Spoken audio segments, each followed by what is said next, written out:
ప్రభునందు మిక్కిలి ప్రియమైన కృపా సందేశ ప్రేక్షకులకు ఘనమైన యేసు ప్రభు నామమున మీకు శుభములు తెలియజేస్తున్నాం. ప్రతి వారం ఈ కార్యక్రమం ద్వారా మిమ్మల్ని కలుసుకున్నటకు, మీ గురించి ప్రార్థనలు చేయుటకు ప్రభు మాకు అనుగ్రహించిన కృపను బట్టి దేవునికి వందనములు తెలియజేస్తున్నాం.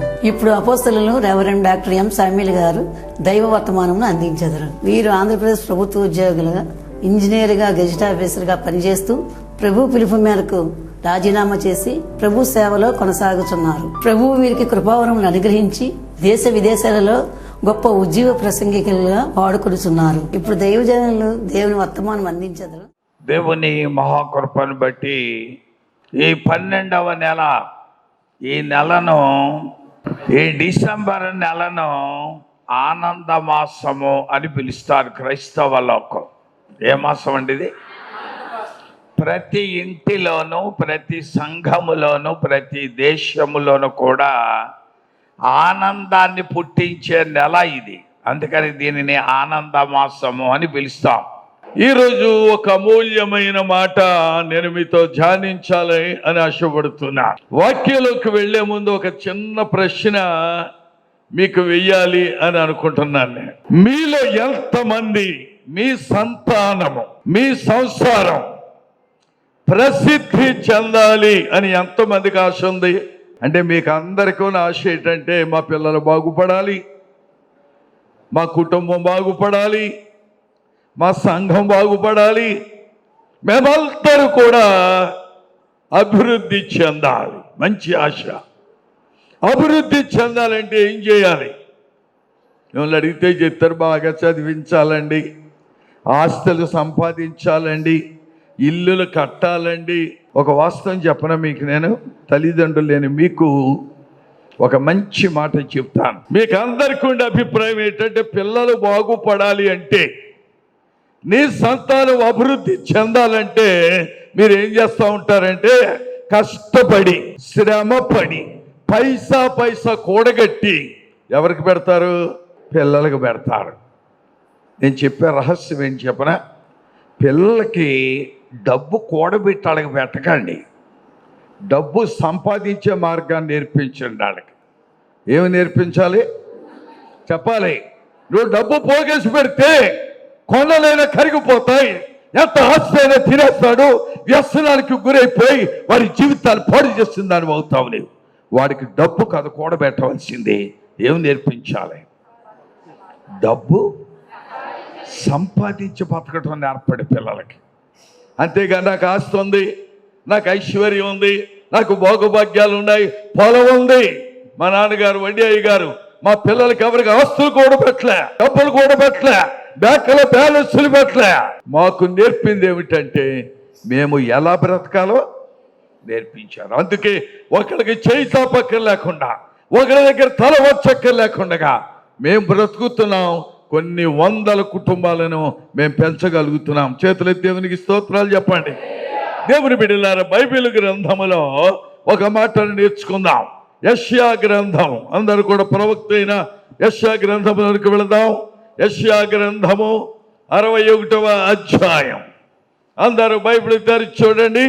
యెషయా గ్రంథములో 61వ అధ్యాయము 9వ వచనాన్ని మనము, జనులలో వారి సంతతి తెలియబడును, జనములలో వారి సంతతి తెలియబడును, జనముల మధ్యను వారి సంతానము ప్రసిద్ధి నందును. వారు యెహోవా ఆశీర్వదించిన జనము, వారు యెహోవా ఆశీర్వదించిన జనమని వారిని చూచిన వారందరూ ఒప్పుకొందురు. చేతుల దేవునికి స్తోత్రాలు చెప్పండి. ఈ మాట అందరూ నాతో చెప్పండి. జనముల మధ్యను వారి సంతానము ప్రసిద్ధి నందును. దేవుని బిడ్డలారా, ఈ మాట మనం ఆలోచన చేస్తే దేవుడైన యెహోవా ఇశ్రాయేలు ప్రజలతో చెప్తున్నాడు, వారి సంతానము. ఈ ఉదయకాలం దేవుడు నీతో చెప్పుచున్న మాట ఏమిటి తెలుసా? నీ పిల్లలు, నీ సంసారం, నీ కుటుంబం, దేవుడు నీకు ఇచ్చినటువంటి నీ యొక్క పిల్లలను దేవుడు అటండి ఏం చేయబోతున్నాడు? మీ పిల్లలు ప్రసిద్ధి నొందాలి. ఏదో సామాన్యమైన వాళ్ళలాగా ఏదో కాలయాపన అయ్యేలాగా, ఏదో పుట్టారులే పెరుగుతున్నారులే పెళ్లి చేసేద్దాం అని బతుకుతారు, ఏదో కూలి పని చేసుకున్నాం కూలి నాలి చేసుకుని బతుకుతారులే అని అనుకోవద్దండి. వారి కొరకు నీ ఒక త్యాగం చేయాలి. తల్లి అయినటువంటి హన్నా అటండి తన కుమారుడి కొరకు ప్రార్థించింది. 2వ సమూయేలు గ్రంథంలో మనం చూసినట్టు సమూయేలు గ్రంథంలో 2వ అధ్యాయం చదవక్కలేదు, వినండి. ఆమె తన కుమారుడి గురించి ప్రార్థిస్తుంది. నా కుమారుడు ప్రధానులతోనూ అధికారులతోనూ నా కుమారుడు కూర్చోవాలి, పరిశుద్ధమైన ఉన్నత స్థానములో పవిత్ర స్థలములో నా కుమారుడు అక్కడ ఉండాలి. ఎంత ఆశ అండి. నువ్వు ప్రార్థిస్తున్నావని పిల్లల కొరకు, అయ్యో నా పిల్లలు అధికారులతో కూర్చోవాలి, ఆ యొక్క ధనికులతో కూర్చోవాలి, ఉన్నతమైన స్థానంలో ఉండాలి అని ఎప్పుడైనా ప్రార్థించావా? ఇంజనీర్ అవ్వాలి, డాక్టర్ అవ్వాలి, నర్సమ్మ అవ్వాలి, ఆయమ్మ అవ్వాలి, ఈ అమ్మ అవ్వాలి అని ప్రార్థన చేస్తున్నావు. కానీ నా పిల్లలు అధికారులతో ప్రధానులతో కూర్చోండబెట్టు. మహిమ గల సింహాసనం. ఏ సింహాసనం అండి? ఏ సింహాసనం అండి? అందరూ చెప్పాలి, మహిమ గల సింహాసనం మీద కూర్చోవడానికి నా బిడ్డను సిద్ధపరిచిన ఆయన. అందుకే సమూయేలు ప్రసిద్ధి చెందాడు, రాజులను అభిషేకించాడు, రాజ్యాలకు శాసించాడు. దేవుని బిడ్డలారా, ఆయన నోటి మాట ఏ మాట వస్తే ఆ మాట దేవుడు నెరవేరుస్తున్నాడు. కారణం ఏంటో తెలుసా? తల్లి ప్రార్థన. ఆ ప్రార్థన అంగీకరించి దేవుడు ఆ బిడ్డను ప్రసిద్ధి చేశాడు. చేతుల దేవునికి స్తోత్రాలు చెప్పండి. విశ్వాసమైన నీవు, దేవుని బిడ్డవైనటువంటి నీవు, నీ జీవితంలో నీవు ప్రసిద్ధి చెందాలి. అది దేవుని సంకల్పం. అందుకని దేవుడు ఏమంటున్నాడు? జనముల మధ్యను వారి సంతానము ప్రసిద్ధి నందును, వారు యెహోవా ఆశీర్వదించిన జనమని వారిని చూచిన వారందరూ ఒప్పుకుంటారంటే. రాజు అయిన దావీదు జీవితంలో చూడండి, దావీదు గొర్రెలు కాచుకునేవాడు. గొర్రెల కాపరి, ఎక్కడో ఊరికి వెలుపల అరణ్యములో జీవిస్తున్నటువంటి దేవుని బిడ్డలారా ఒక సామాన్యమైన వ్యక్తి. 1 సమూయేలు గ్రంథం 18వ అధ్యాయం 30వ వచనం చూడండి. ఫిలిస్తీన్ల సర్దారులు యుద్ధమునకు బయలుదేరుచు వచ్చిరి. వారు బయలుదేరినప్పుడెల్లను దావీదు బహు వివేకము కలిగి ప్రవర్తించుచు రాగా సౌలు సేవకులందరికంటే అతని పేరు అతడు ప్రసిద్ధి నొందెను. ప్రసిద్ధికి చేతుల దేవునికి స్తోత్రాలు చెప్పండి. ఫిలిస్తీన్లకి ఇశ్రాయేలుకి యుద్ధం జరుగుతున్నప్పుడు అండి, దేవుని బిడ్డలారా మీరు గమనించవలసినటువంటి విషయం ఏమిటంటే, దావీదుకి సౌలుకి యుద్ధం జరిగిన, దావీదుకి ఫిలిస్తీన్లకి యుద్ధం జరిగిన, గొలియాతుతో యుద్ధం జరిగిన అన్ని సమయాల్లో కూడా దావీదు అటండి సౌలు సేవకుల అందరికంటే ఏమయ్యాడండి? ప్రసిద్ధి చెందాడు. సౌలు అంటే మహారాజు. సౌలు రాజ్యం విస్తరించిన రాజ్యం అండి. అది ఎంతో పరాక్రమశాలిలు, అక్కడ సేనాధిపతులు, సైన్యం ఉంది. కానీ వాళ్ళందరికంటే దావీదు ఏమయ్యాడు? ప్రసిద్ధి చెందాడు. దేవుని బిడ్డవైన నువ్వు గమనించాలి, మన జీవితాల్లో మనం ఎప్పుడు కూడా పేరు ప్రఖ్యాతులు పొందడానికి మనం ప్రయత్నం చేయాలి. మన పిల్లలు గొప్పవాళ్ళు కావాలి. చూడండి, 1 దినవృత్తాంతాల గ్రంథంలోనే 14వ అధ్యాయము 17వ వచనం చదవండి. కాబట్టి దావీదు యొక్క కీర్తి ఇశ్రాయేలీల ప్రదేశమంతటను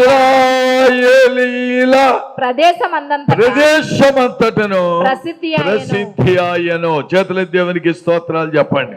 దేవుని బిడ్డలారు మీరు గమనించవలసిన అతి ప్రాముఖ్యమైన విషయం ఏంటంటే, దావీదు అటండి సౌలు సేవకులందరికంటే ప్రసిద్ధి చెందాడు. రెండవదిగా అతని కీర్తి ఏంటి చెప్పండి? పేరే కాదండి, అతని కీర్తి అటండి తరతరముల వరకు కూడా ప్రసిద్ధి చెందింది అని బైబిల్లో చూస్తున్నాం. దేవుని బిడ్డలారా మీరు గమనించవలసింది ఏమిటంటే, మూలవాక్యంలోకి వెళ్తే ఆ యెషయా ప్రవక్త ద్వారా దేవుడిచ్చిన వాగ్దానం ఏమిటంటే, నీ సంతానం ఏమవుతారు? ప్రసిద్ధి నొందుతారు. మరి దేవుడిచ్చిన వాగ్దానం నెరవేరాలి కదా. ఇప్పుడు దావీదు సంతానం దగ్గరికి వెళ్దాం. దావీదుని పేరు ప్రఖ్యాతులు పొందేలాగా ప్రసిద్ధి చేశాడు. రెండవది, దావీదు కీర్తి కూడా ప్రసిద్ధి చెందింది. దావీదు చరిత్ర బాగానే ఉంది. మరి వాళ్ళ పిల్లల పరిస్థితి ఏంటి? నువ్వు బాగానే ఉన్నావు, రక్షణ పొందావు, మారు మనసు పొందావు, బాప్తిసం పొందావు, సంఘాలు సభ్యులుగా ఉంటున్నావు, ఆరాధన పాలు పొందుతున్నావు. మరి నీ పిల్లల సంగతి, వారికి ప్రసిద్ధి ఉందా? వారి అభివృద్ధి చెందొద్దా? మా తండ్రి గారు కీర్తిశేషులు వడ్డయ్య గారు వారి పేరు ప్రఖ్యాతులు పొందారు. వారి బిడ్డలమైన మేము కీర్తి ప్రఖ్యాతులు పొందుతున్నాం. చేతుల దేవునికి స్తోత్రాలు చెప్పాను. ఎందుకంటే దేవుని వాగ్దానం, అది దేవుడిచ్చిన వాగ్దానం. నీ సంతతిని నేను ప్రసిద్ధి చేస్తాను, వర్ధిల్లేలా చేస్తాను. ఇప్పుడు దావీదు కుమారుడైన సొలొమోను దగ్గరికి వెళ్దాం. సొలొమోను ఏమయ్యాడు చూద్దాం. చూడండి, 2వ దినవృత్తాంతముల గ్రంథములో 9వ అధ్యాయం 1వ వచనాన్ని చదువుకుందాం. శాబాదేశపు రాణి సొలొమోనును గూర్చిన ప్రసిద్ధిని వినినప్పుడు ఏమిందండి? ప్రసిద్ధిని ఎవరు ప్రసిద్ధి? సొలొమోనును గూర్చిన. ఎవడీడు? దావీదు గారు దావీదు కుమారుడు. దేవుని బిడ్డలారా, మీరు గమనించవలసిన విషయం ఏంటంటే దావీదు ప్రసిద్ధి చెందాడు. దావీదు కుమారుడైన సొలొమోను కూడా ప్రసిద్ధి చెందితే ఎక్కడండి? యెరూషలేం ఎక్కడ? శాపదేశం ఎక్కడ? ఆ మధ్య ఎర్ర సముద్రము, ఆ మధ్యధర సముద్ర మార్గమున సుమారు 2000 మైళ్ళు శాపదేశం అండి. శాపదేశములో ఉన్నటువంటి ఆ రాణి అటండి సొలొమోను యొక్క ప్రసిద్ధిని గురించి విన్నది, అతని ప్రభావం కూర్చుంది, అతడు చేసిన కార్యాల గురించి విన్నది. శాపదేశము నుండి ఎక్కడికి వచ్చింది? యెరూషలేముకు వచ్చింది. సొలొమోను యొక్క జ్ఞానమును గురించి, అతడు పొందిన ప్రసిద్ధిని గురించి. నిజంగా ఈ చరిత్ర ఈ తెల్లవారుజాను నేను రాజమండ్రి చర్చిలో 3:30 ఆ టైంలో ప్రార్థన చేసుకుని బైబిల్ చదువుతున్నా. దేవుడి మాటలు చూపించాడు నాకు.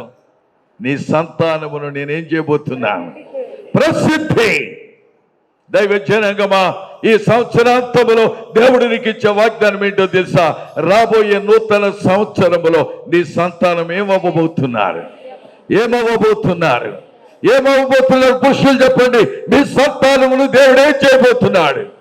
దావీదు కుమారుడైనటువంటి సొలొమోను దావీదు ప్రసిద్ధి చెందటమే కాదండి, దావీదు కుమారుడైన సొలొమోను కూడా ఏమయ్యాడండి? ప్రసిద్ధి చెందాడు. దైవజనంగమా, వాక్యం ఆలకిస్తున్న నీవు ఈ సంవత్సరాంతములో ప్రభువుని అడగాలయ్యా, నన్ను నా సంతతిని నువ్వు ప్రసిద్ధి చెందేలా చేయి. ఏదో పెరుగుతున్నారులే, ఏదో జీవిస్తున్నారులే, ఏదో కాలయాపన అవుతుందిలే అని అనుకోవద్దండి. దావీదు అలాగ అనుకోలేదు. నేనేదో గొర్రెల కాపరిని, నా బ్రతుకేది నేను బ్రతుకుతున్నాను, ఏదో అయ్యిందిలే, ఏదో రాజు అయ్యాను అనుకోలేదు. నేనే కాదు, నా సంతతి ఏమి కావాలి? ప్రసిద్ధి చెందాలి. సొలొమోను ప్రసిద్ధి చెందాడు. ఎంతవరకు పోయిందండి? 2000 మైళ్ళ దూరంలో ఉన్న శాపదేశపు రాణి సొలొమోను యొక్క ప్రసిద్ధిని విని అది కళ్ళారా చూడడానికి వచ్చింది. చేతుల దేవునికి స్తోత్రాలు చెప్పండి. విశ్వాసమైన నీవు ప్రభు సన్నిధిలో నీ జీవితాన్ని దేవునికి సమర్పించుకొని, అయ్యా నేను నా బిడ్డలు ఈ సంవత్సరం ఈ వాగ్దానం మీద చేపెట్టండి. మీరు చేతులు పెట్టి జనముల మధ్యను వారి సంతానము ప్రసిద్ధి నొందును అని దేవుడు ఇశ్రాయేలుకి వాగ్దానం ఇచ్చిన దేవుడు ఈరోజు నీతో దేవుడు మాట్లాడుతున్నాడు. బైబిల్ గ్రంథములోనండి చాలా మంది ప్రసిద్ధి చెందిన వాళ్ళు ఉన్నారు. చూడండి, కొరింథీయులకు రాసిన 2వ పత్రికలో 18వ అధ్యాయం 18వ వచనం చదువుకుందాం. మరియు సువార్త విషయంలో సంఘములన్నిటిలో సంఘములన్నిటిలోనూ కూడా ప్రసిద్ధి చెందిన సహోదరుని ఇక్కడ అపొస్తలుడైన పౌలు అంటాడు, కొరింథీ సంఘానికి రాస్తూ అంటాడు, సంఘములో అందరికంటే ప్రసిద్ధి చెందిన వాడు ఎవరయ్యా అంటే తీతును గురించి చెప్తున్నాడు. అక్కడ తిమోతి, తీతు వీళ్ళందరూ పౌలు చేత రక్షింపబడ్డారు. పౌలు పరిచర్యలో దేవుని సన్నిధిలో వారి శిలువ యోధులుగా ఉండడు చేత పౌలు అంటాడు, తీతు సంఘములో ప్రసిద్ధి చెందాడు. సంఘములో నీ పొజిషన్ ఏంటి? నువ్వు ఒక గుర్తింపబడిన స్త్రీగా ఉన్నావా? అయ్యా మీరు చెప్పండి, మీరు గుర్తింపబడిన పురుషులుగా ఉన్నారా? పౌలు కొరింథీ సంఘానికి రాస్తూ సంఘ పరిచర్యలో, సంఘం యొక్క పనిలో బహుగా ప్రసిద్ధి పొందిన వాడు ఎవడయ్యా అంటే ఎవరి గురించి చెప్తున్నాడు? తీతు అండి. ఈరోజు సంఘానికి తీతులు కావాలి. తీతు పెట్టలు కాదండి, పనికి మన కోతలు కుయ్యకూడదండి. తీతు పెట్ట కొత్తది, కూస్తే పెద్దలు ఏం చేస్తుంది, వెనక్కి తిరిగి ఉమ్మేస్తారు. ఎందుకంటే అది కూస్తే ఎవడో చచ్చిపోతాడట. తీతు పెట్ట కూస్తేనటండి ఎవడికో కాలం ముట్టి ఆ దగ్గర పడ్డదని చీచి అని అంటారు. మన తీతుకు పెట్టలాగా ఉండొద్దు, తీతులాగా ఉండాలి. చేతుల దేవునికి స్తోత్రాలు చెప్పండి. విశ్వాసమైన నీవు, దేవుని బిడ్డవైనటువంటి నీవు నీ జీవితంలో, నీ బ్రతుకులో నువ్వు నేర్చుకోవాల్సింది ఏంటంటే, ప్రభువా నన్ను నా సంతాన్ని అభివృద్ధి పరచు, ప్రసిద్ధి చేయి. అంతేకాదు సంఘములో నువ్వు ఎలాగుండాలి. పలానా వాళ్ళు రాలేదానికి, అదే ఈవేళ రాలేదే, ఏమైంది వీళ్ళకి అని దైవజనుడు నీకు ఫోన్ చేసి పొజిషన్ తెచ్చుకోవాలి. వస్తే అంతలే, పోతే అంతలే, ఉంటే ఉన్నారులే, పోతే పోయారులే, అలాగ ఉండొద్దు. మనమండి మనకు ఒక స్పెషాలిటీ ఉండాలి. సంఘములో తీతు అటండి ప్రసిద్ధి చెందిన వాడని అపొస్తలుడైనటువంటి పౌలు కొరింథీ సంఘానికి తెలియజేస్తున్నాడు. విశ్వాసివైన నీవు, దేవుని బిడ్డవైన నీవు సంఘములో ఒక ప్రాధాన్యమైన వ్యక్తిగా నేను సిద్ధపరచు ప్రభు అని ప్రార్థించాను. ఇంతవరకు ఏదో నామకార్థ క్రైస్తవ జీవితం, ఏదో సంఘంలో సభ్యుడిగా ఉంటున్నా, ఎక్కడి నుంచి ఎలాగుండద్దు. నువ్వు ఎలాగుండాలో తెలుసా, ఒక ప్రసిద్ధి చెందిన రోమా సంఘంలో నడుచుడు. రోమిలకు రాసిన పత్రికలో చక్కని మాటను చూస్తాం. 16వ అధ్యాయం, రోమిలకు రాసిన పత్రిక 11వ అధ్యాయం 16వ అధ్యాయం 7వ వచనం చూడండి. నాకు బంధువులను నా తోటి ఖైదీలునైనా, నాకు బంధువులను నాతోటి ఖైదీలునైనా, ఆంద్రోకీకును యూనియాకును వందనములు. మీరు అపోస్తులలో ప్రసిద్ధికెక్కిన వారు. చేతులెత్తి దేవునికి స్తోత్రాలు చెప్పండి. అపోస్తుడైన పౌలు రోమా సంఘానికి రాస్తూ అంటాడు, నాకు తోటి బంధువులు, నాతోటి ఖైదీలు అయినటువంటి ఆంద్రోనికును, ఎవరండి, యూనియాకును వారికి వందనాలు చేసి చెల్లిస్తూ, వీరు అపొస్తలులు అందరిలో కూడా ప్రసిద్ధి చెందారు. దేవుని బిడ్డలైన మీరు తీతుకు వలె, ఆంద్రోనికు వలె, యూనియా వలె మీరు ప్రసిద్ధి చెందిన బిడ్డలుగా ఉండాలి. ప్రభువుని అడగాలి, అయ్యా నన్ను ఒక ప్రసిద్ధి చేసిన ఒక వ్యక్తిగా నన్ను సిద్ధపరిచేయ్యా. వాగ్దానం ఇచ్చావు కదా. నేను ఎప్పుడు ప్రభువుని అదే అడుగుతాను. మా తండ్రికి వాగ్దానం ఇచ్చావు, మాకు వాగ్దానం ఇచ్చావు, మా తండ్రి వాగ్దానాన్ని మా ఎడల నెరవేర్చావు. మాకిచ్చిన వాగ్దానం నా పిల్లల పక్షంలో నీవు నెరవేర్చావు. ప్రార్థిస్తున్నా, దేవుడు కార్యం చేస్తున్నాడు.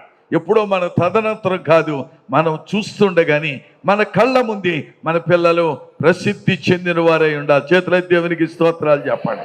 మరి ప్రసిద్ధి చెందాలంటే ఏం చేయాలి? మీరు ప్రసిద్ధి చెందాలి అంటే 2-3 మాటలు చెప్తాను. నెహెమ్యా గ్రంథము 9వ అధ్యాయం 10వ వచనం చదవండి. ఫరోయు అతని దాసులందరూ, అతని దేశపు జనులందరూ, వారి ఎడల బహుగర్వముగా, ఎలాగండి, బహుగర్వముగా మాట్లాడుచు నీకు తెలియగా నీవు వారి ఎదుట సూచక క్రియలను, మహత్కార్యములను చూపించితివి. అలాగున చేయటం వలన, అలాగున చేయటం వలన ఎలాగా ఆ ప్రజలటండి గర్వముగా మాట్లాడుతున్నారట. ఎలా మాట్లాడుతున్నారండి? గర్వం, అహంభావం. ఈ రోజుల్లో చాలా మంది ఊరికి ఎగిరిపడతా ఉంటారండి. నా అంతటోళ్ళు లేరు, నాలాంటోళ్ళు లేరు, ఎగిరి పడుతున్నారు. ఏం చూసుకుని ఎగిరి పడుతున్నావు? అందమా, ఉద్యోగమా, డబ్బా, బలమా? ప్రియ సహోదరి సహోదరుడా, ఆనాడు ఫరో కాలములోనటండి ఆ యొక్క ప్రజలు బహు గర్వముగా మాట్లాడి దేవుని ఉగ్రతకు గురైపోవడం చేత పౌలు అంటాడు, అలాగున మీరు చెయ్యొద్దు, గర్వంగా మాట్లాడొద్దు, తను తగ్గించుకోవాలి. బైబిల్ చెప్తుంది, తాను తగ్గించుకొని వాడు హెచ్చింపబడతాడు. ఒకవేళ నీవే హెచ్చించుకుంటే దేవుడు నేనేం చేస్తాడు? దేవుడు నేను తగ్గించేస్తాడు. జాగ్రత్త.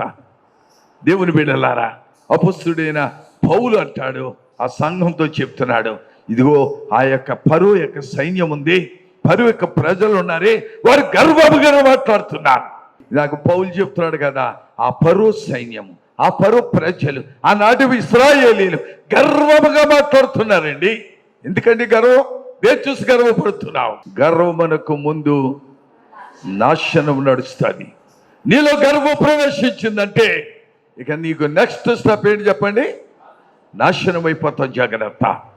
అందుకని దేవుడు నీ సంసారాన్ని, నీ కుటుంబాన్ని, నీ బిడ్డలను ఆ దేవుడు ప్రసిద్ధి చేయాలంటే మొదటిగా మనం నేర్చుకోవాల్సింది గర్వముగా ప్రవర్తించుట మానుకోవాలి. ఈరోజు ఒక తీర్మానం చేసుకోండి, అయ్యా నా గర్వాన్ని అణిచివేయ్యా. గర్విష్ఠుల గర్వమును దేవుడు ఏం చేస్తాడు? అణిచివేస్తాడు. నెబుకద్నెజరు అనుకున్నాడు, నాలోటి వాడు గొప్పవాడు ఎవడో లేడు, నేను వేలాడు ఉద్యానవనాన్ని కట్టించాను మహారాజుని అనుకుంటున్నాడు. దేవుడు అతని గర్వముని తీసివేసి అడవిలో పశువులాగా గడ్డి తినేలాగా దేవుడు చేశాడు. దైవజ్ఞానంగా మా దేవుని బిడ్డలారా, ఎగిరిగిరి పడకండి, గర్వంగా బ్రతకొద్దండి, తగ్గించుకొని దేవుని సన్నిధిలో ఉండటం నేర్చుకోండి.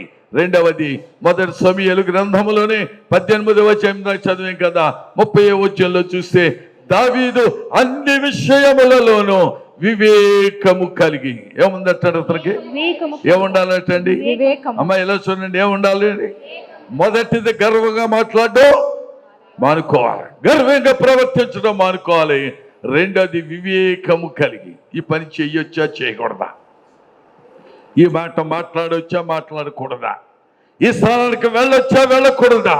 నేను ఏమి చేయాలి అని నీవు నీ జీవితాన్ని పరిశీలన చేసుకుంటే దేవుడు నిన్ను, నీ సంతానాన్ని ఏం చేయబోతున్నాడు? ప్రసిద్ధి చేయబోతున్నాడు.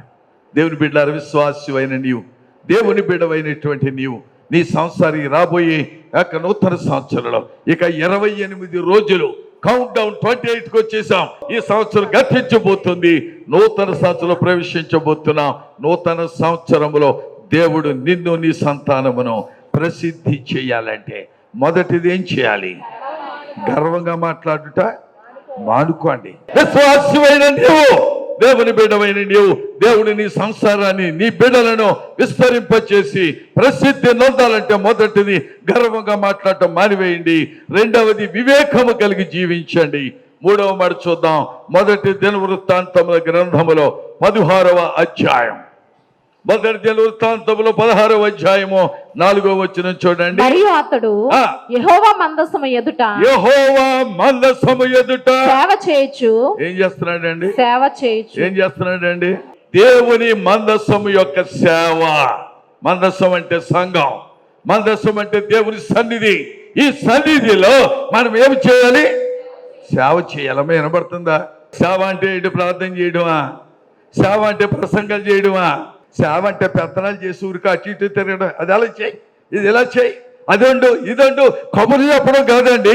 దేవుని మందసము యొక్క సేవ సంఘానికి అవసరం అండి.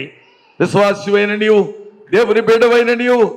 చాలామంది తల్లిదండ్రులు పిల్లలకు పని ఏమీ చెప్పరండి, ఏమి చెప్పకాదు. నీ పిల్లలకి ఏమి నేర్పిస్తున్నావు? దైవజ్ఞానంగా మా దేవుని బిడ్డలారా, మందసము యొక్క సేవ చేసిన కుటుంబాన్ని దేవుడు ఎంతగానో ఆశీర్వదిస్తాడు. తర్వాత మాట చదువమ్మా, అదే వచ్చినాం. ఇశ్రాయేలు దేవుడైన యెహోవాను ప్రసిద్ధి చేయుటకును, ఇశ్రాయేలు దేవుడైన యెహోవా ప్రసిద్ధి చేయుటకు, వందించుటకును, ఆయనకు స్తోత్రములు చెల్లించుటకును. ఆయనకు స్తోత్రములు చెల్లించాలి. చేతుల దేవునికి స్తోత్రాలు చెప్పండి. దేవుని బిడ్డలారా, 4వ మాట జాగ్రత్తగా వినండి. దేవుడు మీ సంసారమును, మీ పిల్లలను దేవుడు ప్రసిద్ధి చేయాలంటే మొదటి మాట ఏమి నేర్చుకున్నాం? గర్వంగా మాట్లాడ్డా మానేయాలి. రెండవది వివేకము కలిగి ఎవరితో మాట్లాడాలో, ఎవరితో మాట్లాడకూడదో, ఎక్కడికి వెళ్ళాలో, ఎక్కడికి వెళ్ళకూడదో, ఏమి చెయ్యాలో చేయకూడదో వివేకము కలిగి చాలా జాగ్రత్తగా ఉండాలి. విశ్వాసులు, యవనస్తులు, దేవుని బిడ్డలు, సంఘ పెద్దలు చాలా జాగ్రత్తగా ఉండటం నేర్చుకోండి. దేవుని బిడ్డలారా, నా సేవా విధానం ఎక్కడైనా సరే చూడండి. ఈ రోజున ఇన్ని సంఘాలు, ఇన్ని వేల మంది శిష్యులు దేవుడు నాకు ఇచ్చాడు. కారణం ఏంటంటే ఖచ్చితంగా వాళ్ళని క్రమమైన పద్ధతులు నడిపించడం చేత ఈరోజు సంఘాలు అభివృద్ధి చెందుతున్నాయి. చేతులెత్తి దేవునికి స్తోత్రాలు చెప్పండి. దేవుని బిడ్డలమైన మనం, నీ సంతానము, నీవు ప్రసిద్ధి చెందాలంటే అభివృద్ధి చెందటం వేరు, ప్రసిద్ధి చెందటం వేరు. మీరు బాగా అర్థం చేసుకోండి. దేవుడు అంటున్నాడు, నీ సంతానమును నేను ప్రసిద్ధి చేస్తా. అబ్రహామును దీవించాడు, దావీదుని దీవించాడు, అబ్రహాము కుమారుడిని ఇస్సాకును దీవించాడు, దావీదు కుమారుడు సొలొమోను దీవించాడు, వడ్డీ గారి కుమారులైన నన్ను దేవుడు దీవించాడు. మొదటిది కారణం ఏంటి చెప్పాను? గర్వముగా మాట్లాడకూడదు. రెండవది వివేకము కలిగి ప్రవర్తించాలి. మూడవది దేవుని మందిరములో మందస్సము సేవ చేయాలి. నాలుగవది దేవుని స్తుతించాలి. ఏం చేయాలి చెప్పండి? దేవుని స్తుతించాలి. దేవుడు చేసిన కార్యాలు ఈ సంవత్సరం అంతా కాపాడాడే. ఒక్క సాక్ష్యం అని చెప్పావా? ఇంటి దగ్గర కూటమని పెట్టించావా? దైవజన్ని ఇంటికి ఆహ్వానించావా? 10 మంది బిడ్డలకు, దేవుని ప్రజలకు భోజనం పెట్టావా? దేవుని బిడ్డలైన మనం ఏదండి కృతజ్ఞత? ఏదండి స్తోత్రములు? ఈ సంవత్సరంలో ఎంతమంది చచ్చిపోలేదండి? రైలు ప్రమాదాలు, విమాన ప్రమాదాలు, బస్సులు సోయంగాలు పడిపోయి ఓ యుద్ధం జరిగి శాంతి నిలయమని ఇశ్రాయేల్ దేశంలోనే వేలాది మంది ప్రజలు చచ్చిపోయారు. హమాస్ అనేటువంటి వాళ్ళు వేల మంది చచ్చిపోయారు. కానీ దేవుడు నిన్ను కాపాడించాడే, నీకు ఆరోగ్యం ఇచ్చాడే, నీకు ఆశీర్వాదం ఇచ్చాడే, నేను దీవించాడే. దేవుని బిడ్డ కృతజ్ఞత కలిగి దేవుని స్తుతిస్తున్నావా? విశ్వాసమైనటువంటి నీవు నీ జీవితంలో దేవుని సన్నిధిలో కృతజ్ఞత స్తుతులు చెల్లించా, స్తోత్రములు చెల్లించా. ప్రభువా, నన్ను కాపాడావు, నీకు స్తోత్రం. అయ్యా, నన్ను ఆశీర్వదించావు, నీకు స్తోత్రం.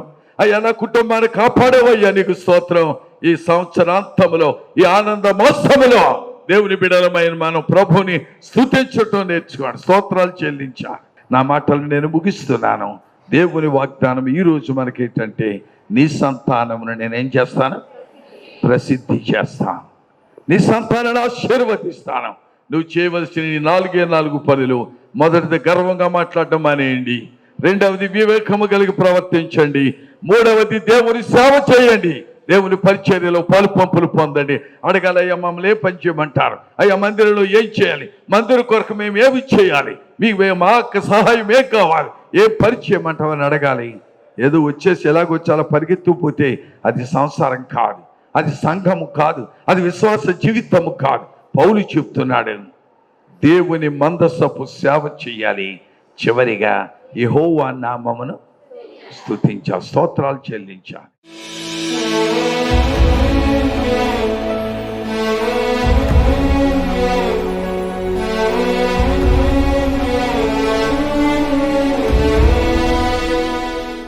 మహాపరిశుద్ధుడు, మహోన్నతుడు, సర్వాధికారి, మీ పరిశుద్ధమైన పాదాలకు లెక్కలేని వందనాలు, స్తుతులు, స్తోత్రాలు చెల్లిస్తున్నాం ప్రభా.